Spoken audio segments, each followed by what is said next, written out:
On se demande souvent ce qui fait vraiment tourner une boîte, au-delà des stratégies et des produits qu'on voit en vitrine. En fait, tout repose sur un réseau, un peu invisible mais absolument vital. On va plonger aujourd'hui dans ce qu'on peut appeler le système nerveux de toute organisation. Alors, le système d'information comptable, ou SIC, rien que le nom fait un peu peur. On imagine tout de suite des experts plongés dans des colonnes de chiffres. Mais en réalité, c'est beaucoup plus que ça. Il faut vraiment le voir comme le système nerveux central. C'est lui qui prend une action toute simple, comme une vente, et qui la transforme en information utile, en intelligence, pour que les dirigeants puissent prendre les bonnes décisions. Ok, mais concrètement, à quoi ça sert? Juste à faire des bilans? Pas du tout. Il a 3 grandes missions. La première, c'est le contrôle, s'assurer que tout se passe comme prévu. La deuxième, c'est la preuve. Si jamais il y a un pépin, un litige, c'est ce système qui fournit les preuves noir sur blanc.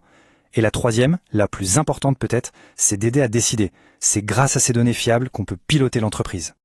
Bon, maintenant qu'on a vu à quoi ça sert, regardons un peu ce qu'il y a dedans. C'est quoi les pièces qui composent cette machine? On va décortiquer un peu l'anatomie du système. En fait, un cycle, c'est comme un puzzle de 5 pièces.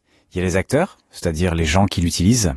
Il y a les données, la matière première, puis le matériel, les ordis, les serveurs, les logiciels évidemment, et enfin les procédures, les règles du jeu. Le point vraiment crucial à comprendre, c'est que tout est lié. Si une seule de ces pièces est défaillante, un logiciel qui plante, une procédure mal écrite, c'est tout le château de cartes qui s'effondre. Allez, à cette théorie, le mieux c'est de voir comment ça marche en vrai. On va prendre un exemple super concret, un cycle de vente, et suivre le chemin de l'information du début à la fin. Ok, cycle de vente. Imaginez, un client passe une commande. Ça, c'est le point de départ. Ensuite, on expédie la marchandise, hop, un bon de livraison est créé. Puis, on envoie la facture. Chacun de ces documents, c'est une pièce d'information qui vient nourrir le système, qui s'enregistre. Le processus continue comme ça, étape par étape, jusqu'au moment où l'argent arrive sur le compte. Là, la boucle est bouclée, la transaction est complète et tracée. Et pour le cycle d'achat, c'est-à-dire quand l'entreprise dépense de l'argent, c'est en quelque sorte l'image inversée. Mais c'est là, justement, qu'on trouve un des points de contrôle les plus critiques, un vrai verrou de sécurité. Et ce verrou, ça s'appelle le rapprochement tripartite. Ça a l'air compliqué, mais l'idée est toute simple. Et c'est une règle d'or. On ne paie une facture que si, et seulement si, 3 documents correspondent parfaitement. Ce qu'on a commandé, ce qu'on a vraiment reçu et la facture du fournisseur. Cette triple vérification, c'est le garde-fou ultime. C'est ce qui empêche de payer pour du vent ou de faire des erreurs. Mais que se passe-t-il quand ce garde-fou saute? Quand il y a une faille? Pour bien comprendre l'impact, rien de tel qu'une petite étude de cas. Une histoire de fraude. Alors, avant de se lancer, il faut comprendre le mécanisme de la fraude. C'est ce qu'on appelle le triangle de la fraude. Il faut toujours 3 choses. D'abord, une pression sur la personne, souvent financière. Ensuite, la rationalisation. La personne trouve une bonne raison de le faire.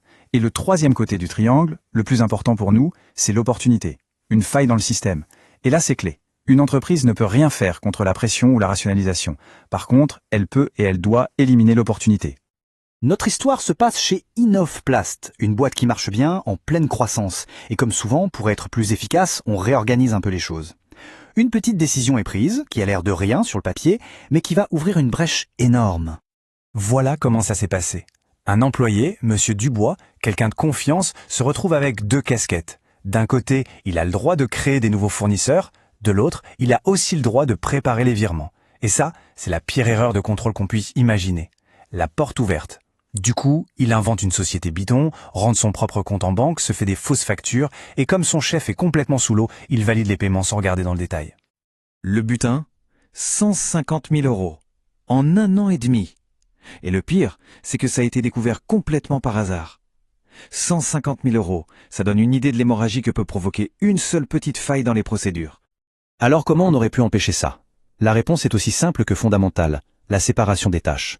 La personne qui crée un fournisseur, ici au service achat, ne doit jamais, au grand jamais, être la même que celle qui appuie sur le bouton pour payer, à la direction financière. C'est aussi simple que ça. On répartit les pouvoirs, on met des cloisons étanches entre les services, et l'opportunité de frauder disparaît. C'est mécanique.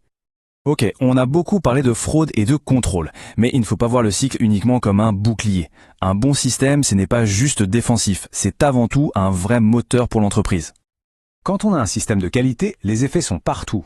Les décisions sont meilleures parce qu'elles sont basées sur des infos fiables et à jour. On réduit les coûts, on voit les problèmes arriver de loin. Toute la chaîne logistique devient plus fluide. Bref, on devient meilleur, plus compétitif. Et ça, ce n'est pas juste une impression, c'est prouvé. Une étude toute récente, de 2024, a mesuré ce lien. Et le chiffre qu'ils ont trouvé est de 0,882. Alors ça ne dit peut-être pas grand-chose comme ça, mais en statistique, une corrélation aussi proche de 1, c'est énorme. Ça veut dire qu'il y a un lien direct, presque mécanique. Meilleur est le système d'infos, meilleurs sont les résultats financiers. Point. D'ailleurs, la conclusion de l'étude ne laisse aucune place au doute. Je cite, « La performance financière de l'entreprise dépend de l'efficacité du système d'information comptable. » On ne peut pas être plus clair. Un bon SIX, ce n'est pas une charge, c'est vraiment un investissement stratégique. Ce qui nous amène à la question finale. Pour n'importe quelle entreprise, ce fameux système nerveux, est-ce que c'est une force, un véritable atout, ou est-ce que c'est au contraire une fragilité, une source de risque? Et la réponse à cette question, eh bien, elle détermine bien plus que la santé de la compta.